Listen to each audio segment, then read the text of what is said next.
¿Qué tal? Buenas tardes, buenos días o buenas noches. Depende a la hora que ustedes vean este clip.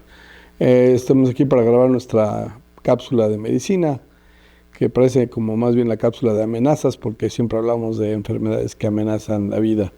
Pero bueno, la intención es que tengan ustedes algunos tips para cuando lleguen, ojalá que eso no ocurra, a enfrentarse a algunos de estos padecimientos que ponen en riesgo la función y la vida del paciente. En este caso vamos a hablar sobre lo que llamamos la enfermedad cerebrovascular, el ictus o el stroke. Finalmente es una enfermedad que involucra al sistema cardiovascular y al cerebro. Este padecimiento es lo que a veces los pacientes conocen como derrame cerebral. En realidad son dos tipos de eventos que pueden lastimar el cerebro, tanto porque se rompa alguna arteria y haya una hemorragia, o finalmente porque se obstruye alguna arteria y haya un problema oclusivo que tape una arteria. Obviamente los dos son graves porque finalmente involucran al cerebro y el cerebro prácticamente tiene todo bien localizado y focalizado para que las funciones del cuerpo se mantengan vigentes y en orden.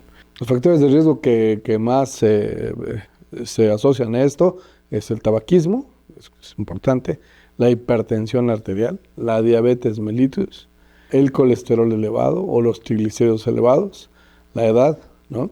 Son factores de riesgo que, como ustedes se dan cuenta, son manipulables. Es decir, podemos evitarlos, reducirlos, para que finalmente el sistema cardiovascular esté limpio y sano la mayor parte del tiempo. Así es de que todos estos factores, cuando se asocian, pues ya nos ponen en riesgo de tener algún evento de este tipo. En este caso, el cuadro clínico que nosotros vamos a ver en los pacientes dependerá mucho de los síntomas que nosotros vamos a ver en los pacientes, dependerá mucho de la arteria que se obstruyó o que se reventó. Ahorita vamos a hablar básicamente del infarto cerebral, de lo que es el evento vascular obstructivo, ¿no? En este caso, las arterias se obstruyen, ya sea porque venga un coágulo que viaje a través de los vasos sanguíneos, saliendo probablemente del corazón y tapando una arteria en algún punto. De esto lo más común es lo que ocurría, como alguna vez les comentamos, de la fibrilación auricular, en la que el corazón, en vez de hacer esto, tiembla y finalmente genera, digamos, coágulos, y estos pueden salir y van directo hacia las arterias cerebrales. Eso provoca que al final del día, al taparse la arteria, esa área que está irrigada por esa arteria deje de funcionar. Se infarte, se necrose, se muera, por decirlo así. A veces también hay coágulos o placas de grasa en las arterias que van al cuello, en las carótidas, y esas también pueden romperse la placa de grasa o de calcio y también viajar en la sangre y tapar una arteria.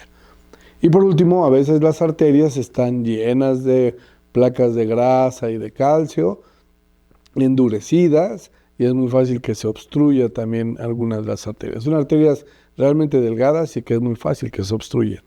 De tal manera que depende de dónde se tape, es donde vamos a tener los síntomas. El ejemplo que vamos a poner ahorita es el ejemplo de que se tape la arteria cerebral media. El cerebro tiene tres arterias principales, la anterior, la media y la posterior. Pero bueno, en este caso hablaremos de la arteria cerebral media. ¿Por qué es relevante esa arteria? Porque irriga la parte motora, o sea, la parte donde están las neuronas que mueven el cuerpo.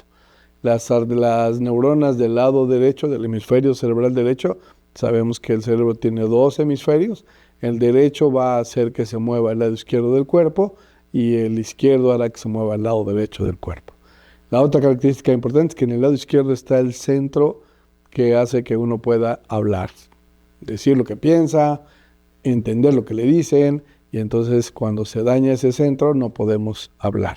Entonces el paciente puede tener debilidad de la fuerza del brazo y de la pierna derecha y no poder manifestar lo que piensa o no entender lo que se les dice. Eso puede aparecer de forma súbita y en ocasiones puede ser que haya primero algunos cuadros semejantes a la debilidad del brazo y pierna derecha y problemas para hablar y que se corrigen en menos de 24 horas. Eso llamamos isquemia cerebral transitoria. Quiere decir que esa arteria ya nos está avisando que se va a obstruir.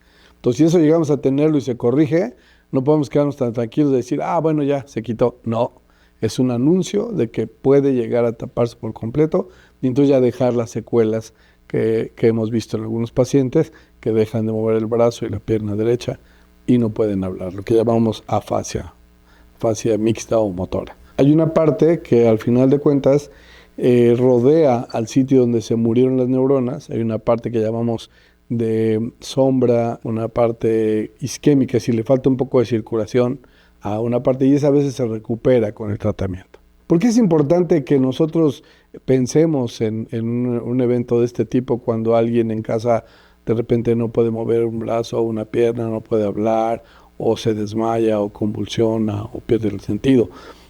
Porque en ese momento nosotros tenemos que tomar la decisión de llevar al paciente al hospital. Muchos pacientes, cuando lo logramos verlos antes de las primeras 4 o 5 horas de haber iniciado el cuadro, pueden ser sometidos a lo que llamamos trombolisis.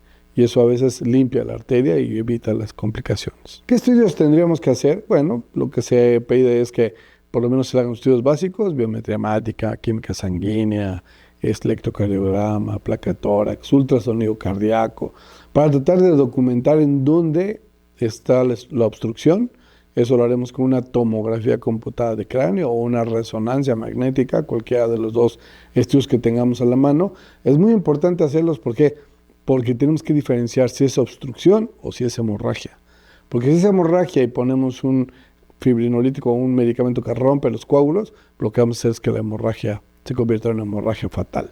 Entonces la tomografía nos descarta que haya sangre y entonces podemos decir que es un evento oclusivo. Y entonces sí vale la pena poner los medicamentos para romper los coágulos y mejorar o reabrir la circulación. De tal manera que es muy relevante que no dejemos pasar tiempo. En cuanto nos percatemos de esto, inmediatamente acudamos al hospital. El tratamiento, al final de cuentas, va a estar definido por el tiempo de llegada del paciente al hospital, por si tiene factores que eviten que uno pueda usar los medicamentos que rompen los coágulos, sangrados de tubo digestivo que haya tenido antecedentes al paciente, cirugías recientes, que tengan enfermedades o estén tomando anticoagulantes, que el paciente sea un paciente añoso, más de 80 años, pacientes que tengan enfermedades de coagulopatía, o sea, cosas que pueden sangrar fácilmente al utilizar estos medicamentos. A veces llega el paciente y le ponemos un catéter y bueno, eso hace un orificio en una vena. Y si le pongo un medicamento que rompe coágulos, puede el paciente sangrar por ahí, ser un sangrado importante. Entonces el tratamiento va a ser dirigido por el médico especialista, ya sea el neurólogo, el urgenciólogo, el internista, que tenga acceso al paciente, pues ya una vez que tenga los estudios podrá decidir qué medicamentos utilizar. A veces solamente se utilizarán antiagregantes plaquetarios, se hidratará al paciente, se le dará una buena cantidad de oxígeno, se mantendrá en reposo y empezaremos finalmente a rehabilitarlo. Porque las complicaciones más comunes son finalmente pérdida de la función de alguna parte del cuerpo de acuerdo al sitio donde se tapó la arteria. De esta manera, creo que lo que más me interesa es que tengamos en mente que cuando tenemos a un familiar o a alguien cercano que tiene factores de riesgo, tenemos que estar listos porque esto no avisa. El inicio es súbito y a veces el paciente puede hasta jactarse de que no se toma los medicamentos, que come lo que él quiere y que está muy bien, y a veces la única señal es justamente un evento de este tipo. Pacientes que tienen hipertensión y dicen, bueno, yo no me siento mal, ¿para qué me tomo el medicamento? Pues a veces el primer síntoma grave es un infarto cerebral. Y bueno, ya tomará el medicamento, pero ya tuvo un evento grave que le dejó secuelas. Vale la pena estar al pendiente de esto, tomarlo en cuenta y siempre estar precavido ante todo este tipo de situaciones. Bueno, fue un placer estar con ustedes. Nos veremos aquí la siguiente semana para otra cápsula de las amenazas de la medicina. Gracias.